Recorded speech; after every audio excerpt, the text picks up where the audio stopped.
O grande expediente com o deputado Giga Peixoto, porque o presidente vai começar a ordem do dia, tem que aguardar. Tenha paciência aí, infelizmente. Deputado Giga Peixoto, Vossa Excelência dispõe de 25 minutos.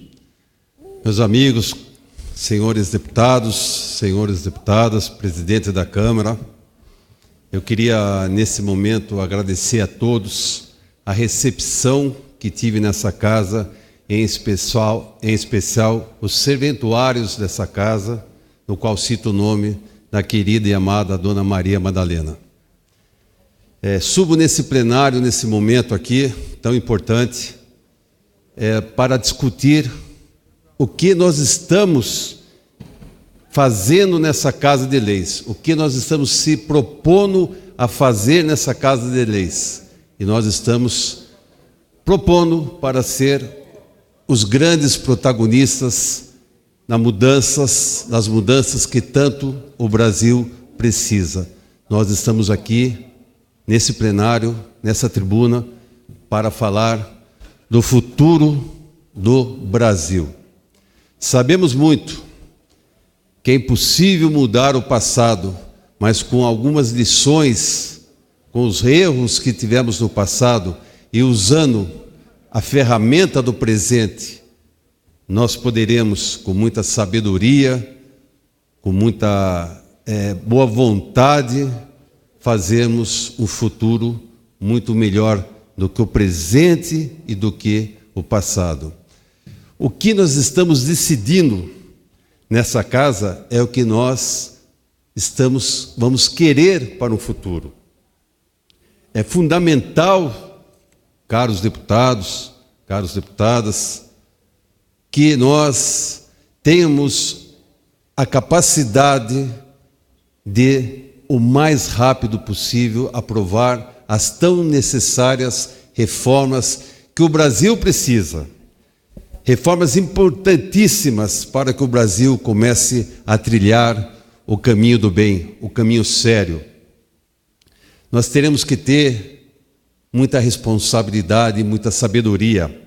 Não podemos tratar essa casa como uma guerra.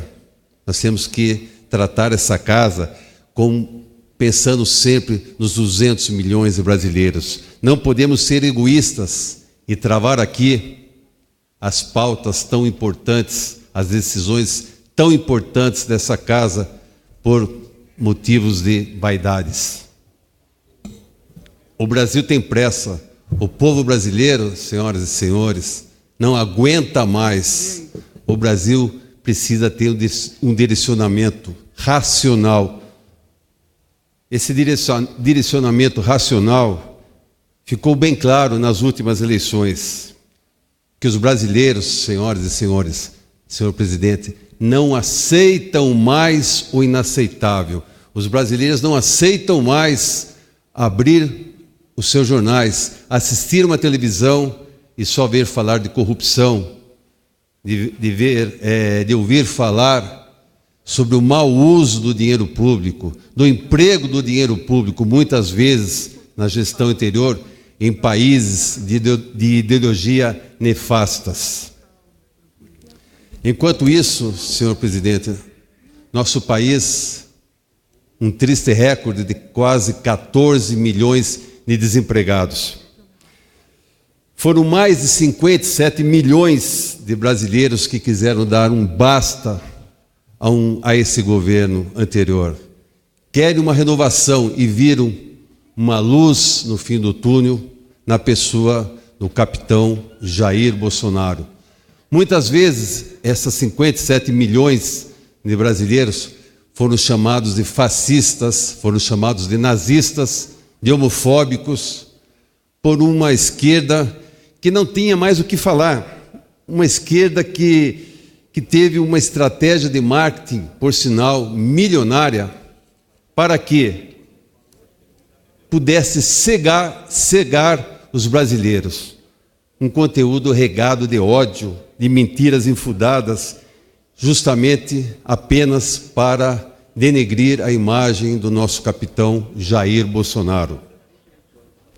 Em vez de falarem, em vez de citarem a situação dos 14 milhões de desempregados, frutos de uma gestão irresponsável, uma gestão incompetente, estavam aí para falar mal de um candidato da oposição. Chegaram até o cúmulo em dizer, senhor presidente, que a nossa democracia estava em risco se caso o capitão Jair Bolsonaro fosse eleito. É uma brincadeira, seria muito cômico se não fosse trágico.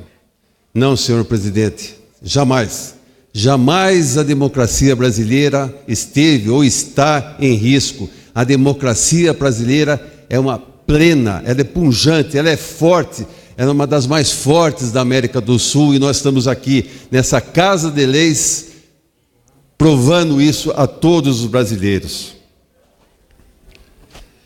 Os brasileiros perceberam que estava no caos, que queriam mudanças, e as mudanças vieram e vieram bem. Nós temos que fazer um monte de reformas, pois nós somos hoje os legítimos representantes do povo brasileiro.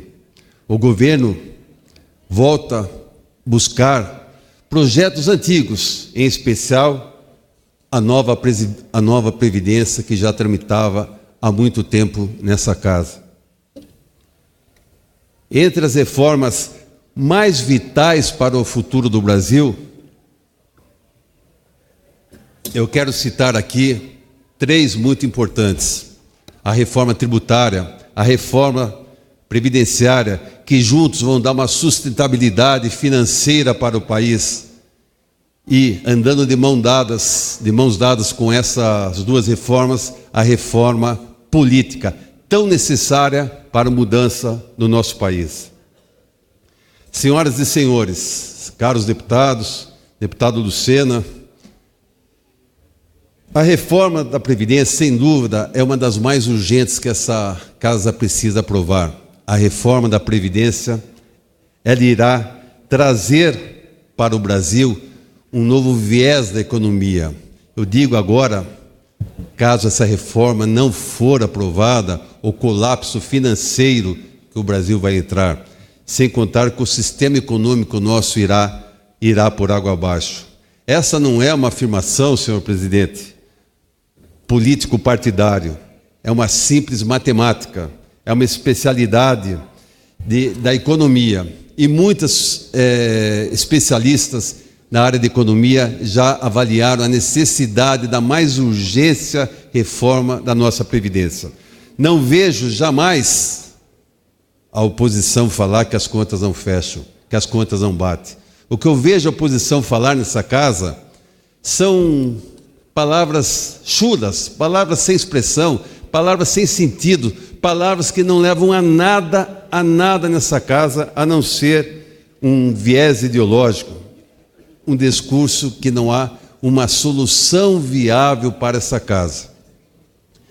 Até porque, senhoras e senhores deputados, o próprio ex-presidente Lula, para muitos dessa casa, um grande líder, um grande guru político, já falou em diversos vídeos, em diversas reportagens, que ele é a favor da reforma da Previdência, que ele vê a necessidade de uma reforma previdenciária o mais rápido possível em nosso país. Projeções econômicas mostram bem claro, que se caso a nossa reforma previdenciária não for aprovada o mais rápido possível, no próximo ano entraremos numa recessão profunda, numa recessão grande que vem para o país. É uma conclusão lógica, até porque o governo federal gasta 54% do que arrecada no pagamento dos benefícios dos aposentados. A reforma previdenciária vem para fazer uma mudança, e essa mudança vai sim ao encontro das necessidades que os brasileiros precisam. Com essa reforma sobrará sim recursos para investimentos estruturais no Brasil, sobrará dinheiro para infraestrutura no Brasil, o que vai gerar um aumento grande na economia.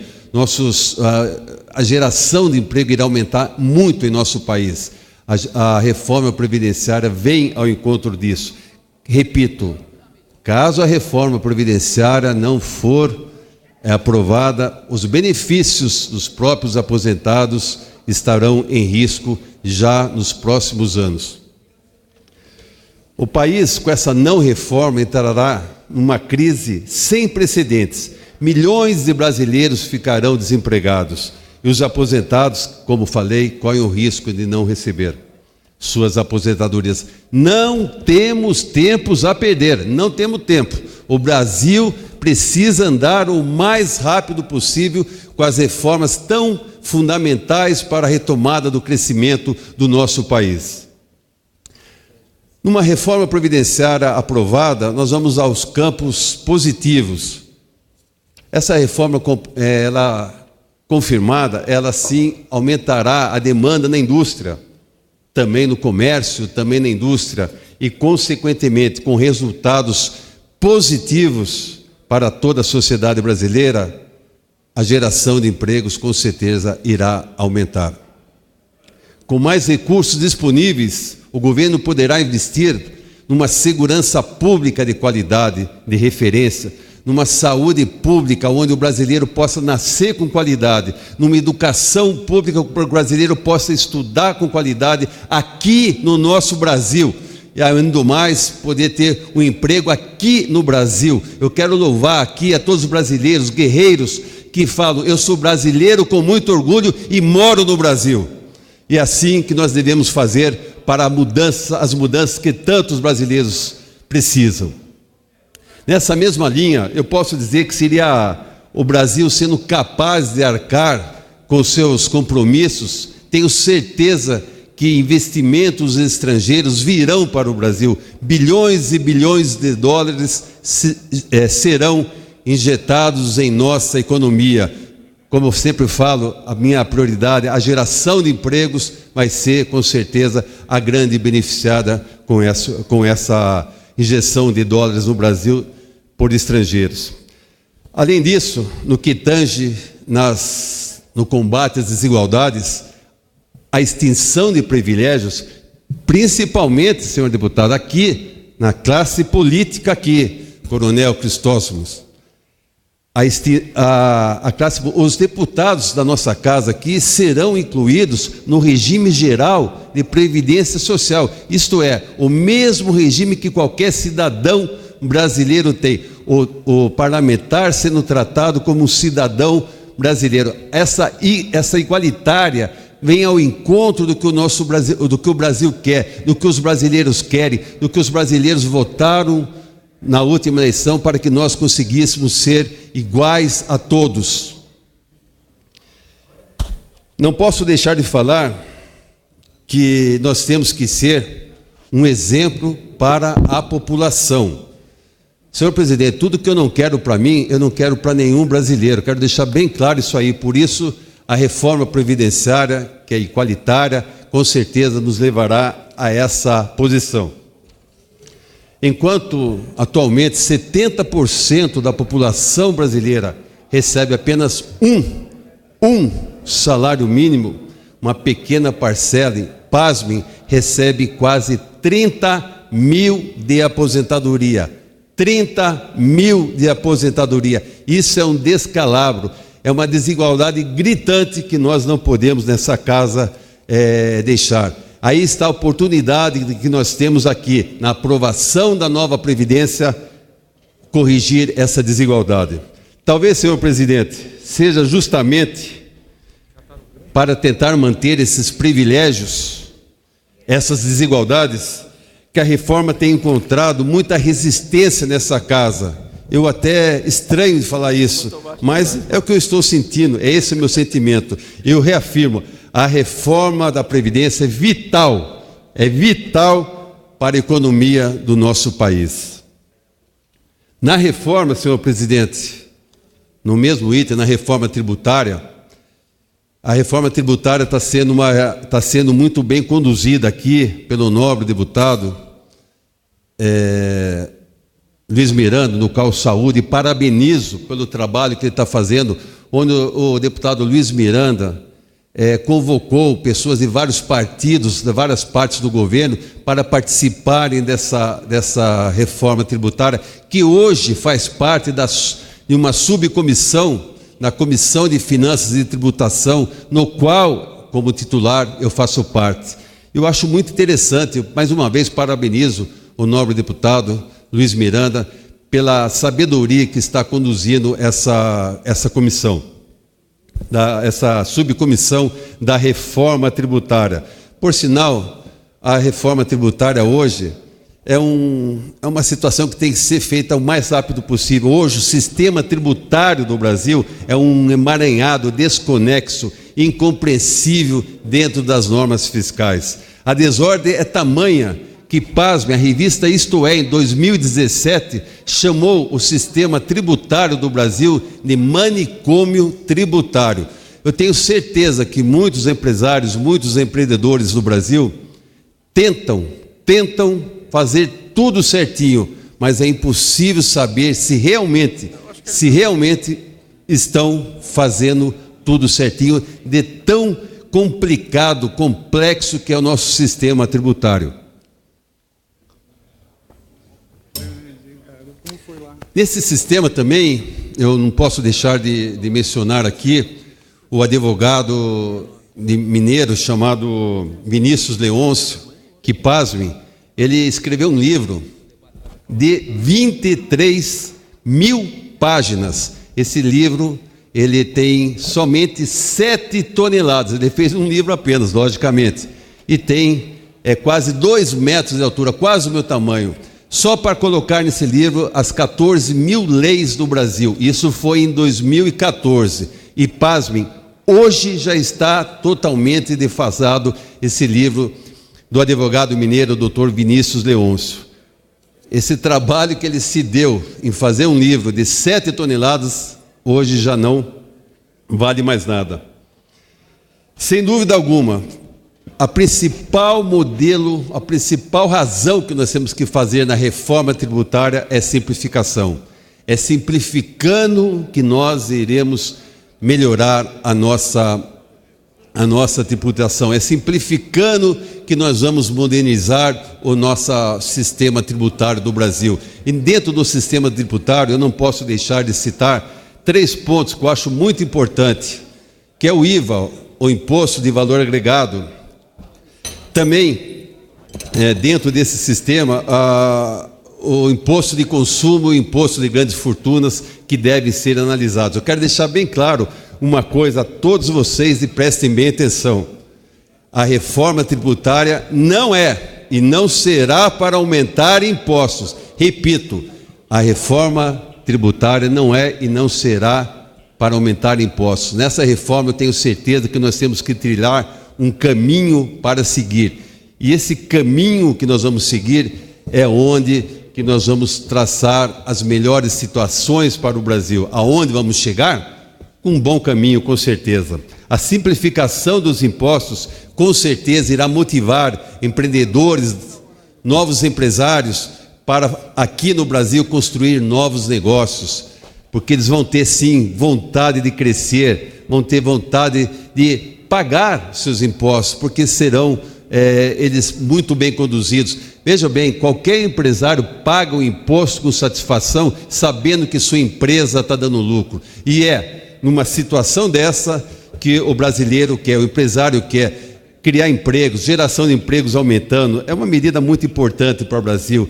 Veja bem, gastar menos tempo e dinheiro com burocracia e com as multiplicidades dos impostos, essas medidas aglutinadoras contribuirão para o aumento da nossa produção, aumento da nossa renda, aumento da nossa economia, aumento na geração de empresa. Realmente é isso que o Brasil precisa. Também, caro presidente, eu não posso deixar de falar aqui da reforma política. Vocês ouviram a frente parlamentar da reforma política, muito bem conduzida, muito bem feita, muito bem estruturada pelo competente cientista político, também deputado dessa casa, Luiz Felipe de Orleans e Bragança. Eu fiquei abismado quando vi a reforma política que ele está preparando, uma reforma que inclui senadores e também deputados. que vão discutir vários assuntos nessa casa tão importantes, tão sérios para o Brasil. Posso citar aqui alguns pontos que eu achei que devem ser abordados para essa mudança. O fim do voto obrigatório, a proibição de reeleição para executivo, a inscrição, isso é muito importante, a inscrição de candidatos sem partido para as eleições. O fim, vejam bem, o fim do fundo eleitoral e o fim do fundo partidário, entre outros pontos.